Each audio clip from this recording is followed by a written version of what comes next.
During the night between the 25th and 26th, the Bellerophon weighed anchor and sailed for Plymouth, where we cast anchor towards noon.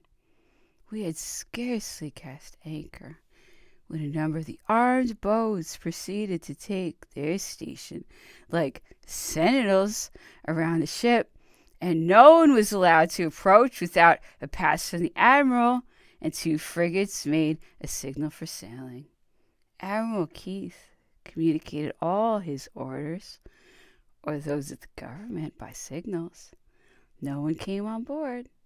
It was no longer possible to be under any illusion respecting our fate, and we would have deemed ourselves fortunate in being able to hope that the castle of Dumbarton in Scotland or the Tower of London might be assigned as the Emperor's prison.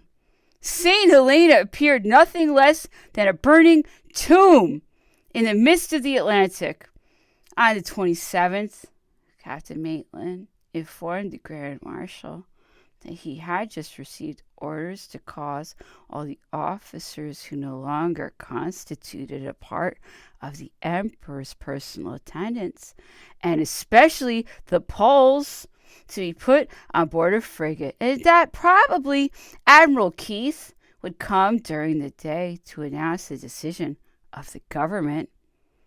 The admiral, however, having been repeatedly announced by signals, came only for a few minutes and said nothing. He was hourly expecting orders for himself, which he had not received. On our part, everything was put in requisition to parry the stroke which threatened us. The Duke of Rovigo succeeded in establishing secret communications with an English lawyer, who sent him a variety of notes and documents in order to guide us in the adoption of a course which, as he said, would place the Emperor under the protection of British law and render it impossible to close the gates of the country against him. Acting on this advice, the Emperor immediately dictated a protest and a memorandum to countless causes. A sailor who was a good swimmer conveyed it to Plymouth by night, and on the next day it was in London, in the hands of the celebrated advocate. And we began again to hope. At Plymouth, still more than at Torbay, the harbor was covered by boats of all descriptions. The population from 10 leagues round came in crowds to hail the illustrious prisoner, and there was nothing but one continual hurrah of exclamation and indications of enthusiasm. Amongst the rest, there was a light yawl decorated with flowers, which contained a young woman of exquisite beauty and grace, who paid her respects to the Emperor by lifting up her child in her arms and presenting to his view her most precious possession. The brutality of one of the guard boats capsized the yawl, and a general shout of indignation was raised. One of the midshipmen of the Bellerophon and several sailors plunged into the sea. The mother was almost immediately rescued from danger. Her first cry was for her child.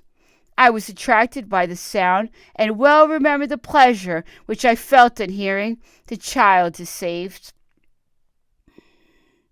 In fact, a midshipman dived into the sea, whilst assistance was directed towards him from all sides. After the lapse of a few moments, the brave youth was taken up by a boat and brought on board the Bellerophon with the child, which he had saved. This dramatic scene produced such an effect upon our minds that it served to withdraw us from the contemplation of our own melancholy position. On the 30th of July, Admiral Keith came on board, accompanied by the Under-Secretary of State, Sir Henry Bunbury, whom the ministry had commissioned to announce their decision to the Emperor.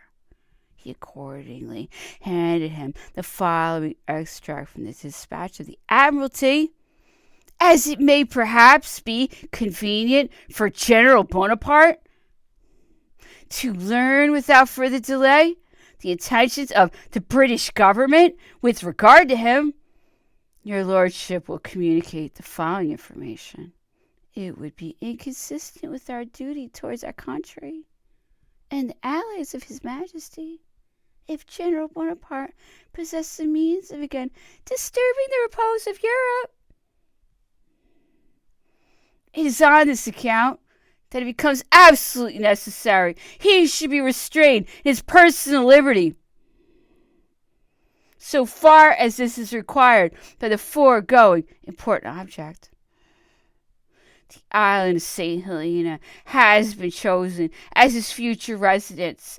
Its climate is healthy, lies, and its local position will allow of his being treated with more indulgence than could be admitted in any other spot, lies, owing to the indispensable precautions which it would be necessary to employ for the security of his person, lies.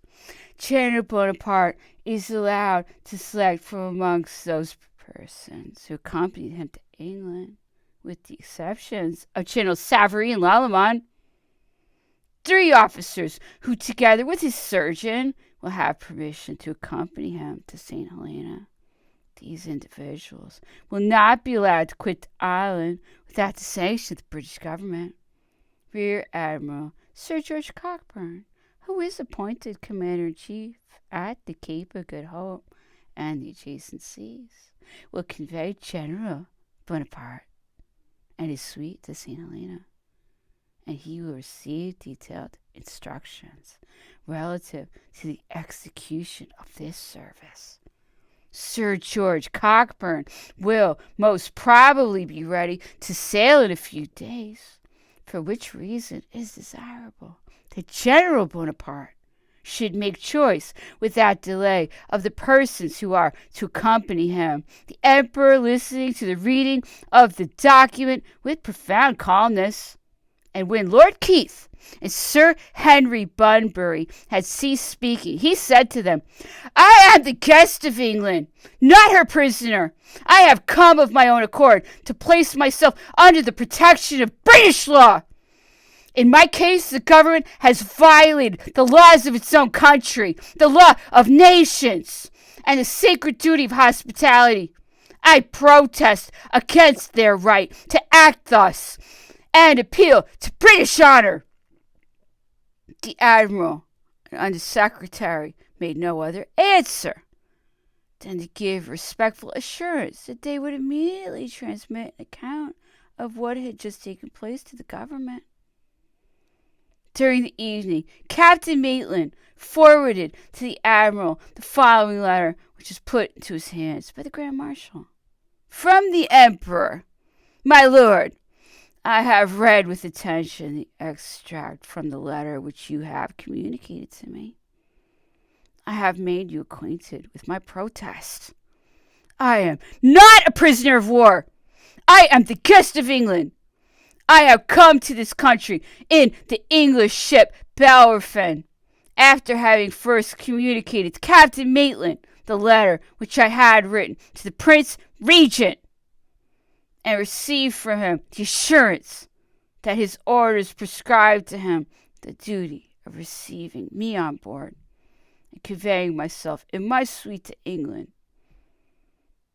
If I made such a request, Admiral Hotham afterwards reiterated the assurance. From the moment in which I was received on board the Bellerophon, I felt myself under the protection of the laws of your country, and I am anxious to live in freedom in the interior of the country, under the protection and surveillance of the laws, ready to enter into all such engagements as may be thought desirable and necessary. I have no wish to carry on any correspondence with France, nor to mix myself up in political affairs. Since my abdication, my intention has always been to become a resident of the United States, or in England.